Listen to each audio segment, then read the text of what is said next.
El Premi Carlemany va ser una mica el punt de partida que va fer possible que Editorial Columna em fes un encàrrec d'una cosa que no ens passa gaire als escriptors, quan passes molt ho has d'aprofitar molt, que és això, no? Que et demanin una novel·la, no? Que vagis tu amb la novel·la.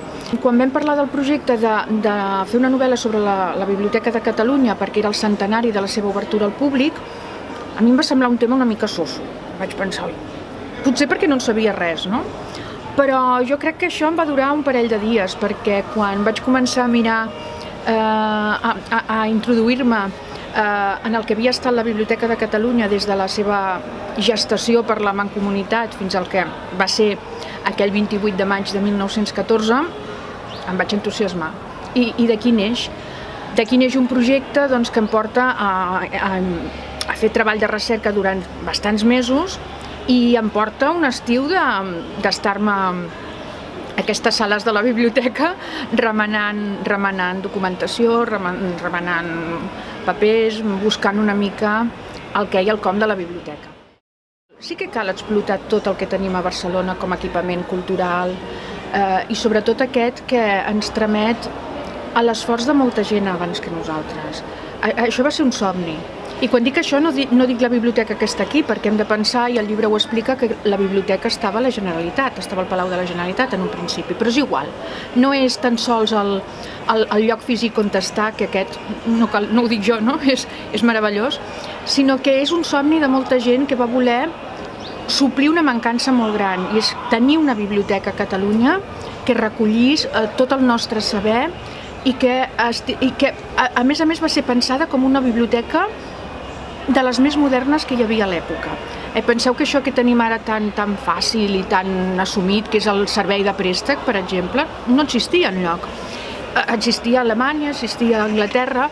Aquí es vol fer una biblioteca com aquestes i es fa. La protagonista de la novel·la, la Núria Soler, és una noia que neix al Poble Nou, en el si d'una família obrera, com era la meva. Els meus avis havien treballat en les indústries tèxtils des dels 9 anys. Però que després ella no es conforma en aquest futur que té traçat d'antuvi, no es conforma amb un destí que li ve predeterminat pel seu naixement i veu en la cultura, en saber coses, en aprendre, la manera de defugir aquest destí.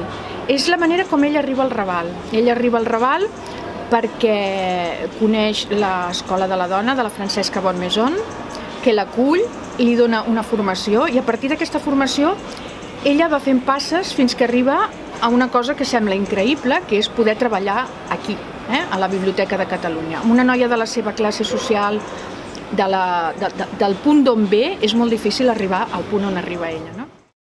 El barri del Raval té una història novel·lesca, unes possibilitats novel·lesques increïbles, perquè ja no és a partir del segle XX, és un barri d'unes transformacions constants.